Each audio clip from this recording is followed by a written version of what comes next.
Hello दोस्तों, अयानोपीडिया channel में आपका स्वागत है। तो अभी तक आपने देखा कि सीमा अपनी ही बहन रिया को जहर वाला चाय पिला देती है। अगर आपने इस कहानी का पार्ट 1 और 2 नहीं देखा है तो इस वीडियो के डिस्क्रिप्शन में दिए गए लिंक पे जाके आप देख सकते हैं। आपको क्या लगता है दी कि जहर सिर्फ आपके पास ही हो सकता है? वैसे ये आपकी आखिरी चाय थी। बाय बाय दीदी। इतने में रिया का सपना टूट जाता है और वो जग जाती है। नींद खुलने के बाद भी रिया वो सपना भूल नहीं पा रही थी। तभी वहाँ सीमा आती है। दीदी, आपके लिए चाय। सीमा के हाथ में चाय देखकर रिया बहुत डर जाती है। नहीं नहीं, मुझे चाय नहीं चाहिए, मैंने चाय पीना छोड़ दिया। आपने चाय पीना छोड़ दिया? लेकिन दीदी, कल तो आप चाय पी रही थी ना, फिर अचानक से चाय छोड़ दी। दीदी, आप मुझसे अभी तक नाराज हो क्या? नहीं, मैं तुमसे नाराज नहीं हूँ, बस चाय नहीं पीना मुझे। मुझे चाय पीने का मन नहीं कर रहा है। तुम एक काम करो, तुम चाय यहीं पे रहने दो, मैं थोड़ी देर में पी लूंगी। ठीक है दीदी। फिर सीमा वहीं पर चाय रखकर चली जाती है। तभी रिया का फोन बजता है। अरे, ये प्रशांत क्यों कॉल कर रहा है मुझे? जाने दो, मैं बाद में कॉल करती हूँ इसे। फिर अगले दिन उसके घर पे कोई आता है और सीमा दरवाजा खोलती है। जी बताइए, कौन है आप?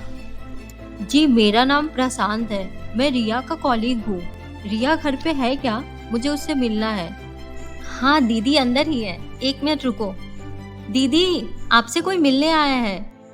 सीमा की आवाज सुनकर रिया बाहर आती है। अरे प्रशांत, तुम यहाँ पर? चलो अंदर आओ। फिर वो दोनों रिया के कमरे में चले जाते हैं और सीमा सुमित को फोन करती है। हाँ सीमा, बोलो। सुमित, कोई प्रशांत नाम का आदमी आया है दीदी से मिलने। तुम उसे जानते हो क्या? हाँ, उसका कॉलीग है, अच्छा दोस्त है उसका। 1-2 बार मिला भी उससे।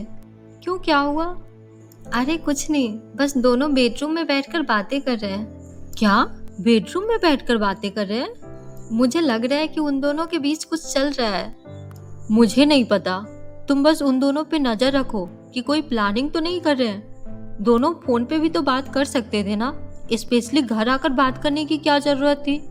ये पक्का कुछ ना कुछ प्लानिंग कर रहे हैं। वैसे भी रिया ने पहले भी मुझे मारने की कोशिश की है, जो कामयाब नहीं हो पाई। तुम बस उन दोनों पे नजर रखो। ठीक है, मैं समझ गई। रिया, ऐसे कब तक चलेगा? तुम ऑफिस भी नहीं जा रही हो। आई नो तुम्हारे पर्सनल लाइफ में काफी प्रॉब्लम चल रही है, लेकिन तुम बॉस को तो जानती हो ना, वो सारा कुछ मुझे ही बोल देते हैं। मैं तुम्हारी बीमारी का बहाना और ज्यादा दिन नहीं चला सकता। मैं भी क्या करूं प्रशांत, मुझे भी कुछ समझ में नहीं आ रहा। मुझे भी कोई शौक नहीं है पूरे दिन घर में बैठने का, लेकिन जब भी घर से बाहर निकलती हूँ हजारों ख्याल आते हैं दिमाग में कि लोगों को क्या जवाब दूंगी। मेरी मैरिड लाइफ के बारे में तो सब जानते ही हैं, और अब तो सीमा के बारे में भी हर किसी को पता चल गया। मुझे तो ये समझ में नहीं आ रहा है कि मैं ये सब कैसे मैनेज करूंगी। हाँ रिया, मुझे भी अब तक ये भरोसा नहीं हो रहा है कि ये सब सच है। अभी थोड़े दिन पहले ही सुमित तुम्हें छोड़ने ऑफिस आया था। तुम दोनों साथ में कितने खुश थे। अभी 2 महीने पहले की ही बात है, और अब देखो तुम्हारी सगी बहन सौतन बनकर घूम रही है और तुम कुछ कर भी नहीं रहे। किसी की नीयत खराब होने में कितना टाइम लगता है प्रशांत, लेकिन मुझे चिंता मेरी बहन की है। उसे लगता है कि सुमित उससे बहुत प्यार करता है और वो भी पागलों की तरह उससे प्यार करने लगी है। लेकिन वो ये नहीं जानती कि सुमित 1 नंबर का लड़कीबाज है। अपनी हवस मिटाने के लिए वो किसी का भी इस्तेमाल कर सकता है, भले ही वो खुद की साली ही क्यों ना हो। तुम चिंता मत करो रिया, एक न एक दिन सुमित की सच्चाई उसके सामने जरूर आएगी। तभी वहां पर सीमा आ जाती है। प्रशांत जी, मैं आपके लिए कुछ लेकर आऊं, चाय या कॉफी? नहीं नहीं, इसकी कोई जरूरत नहीं है, बस ऑफिस का काम था, इसलिए मैं रिया से मिलने आ गया। चलो रिया, अब मैं चलता हूँ, तुम अपना ख्याल रखना। उसके बाद प्रशांत वहां से चला जाता है। ऑफिस के बाद सुमित भी घर आता है। सीमा, तुम्हें कुछ पता चला क्या? ये प्रशांत घर पे क्यों आया था?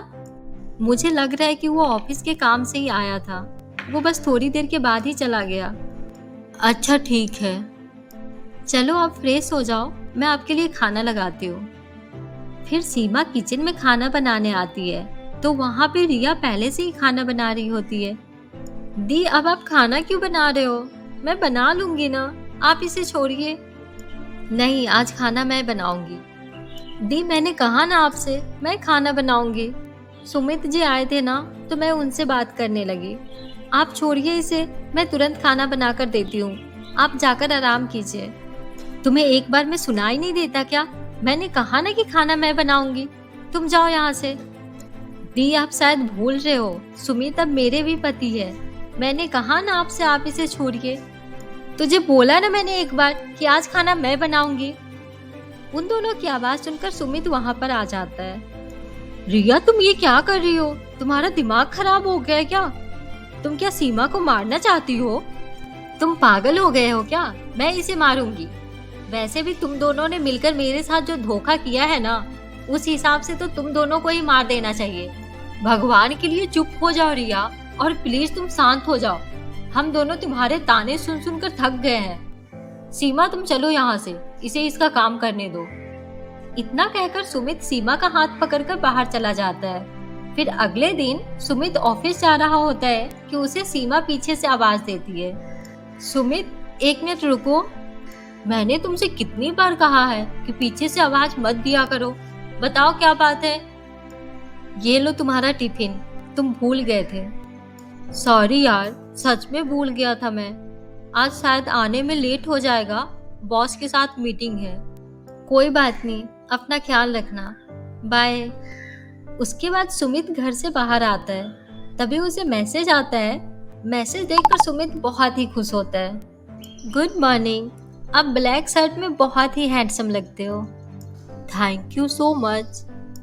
तभी सीमा किसी काम से बाहर आती है तो वो सुमित को देखती है। अरे, तुम अभी तक यही हो? अब लेट नहीं हो रही है क्या? अरे, वो बॉस का मेल आया था, उन्हें ही रिप्लाई कर रहा था।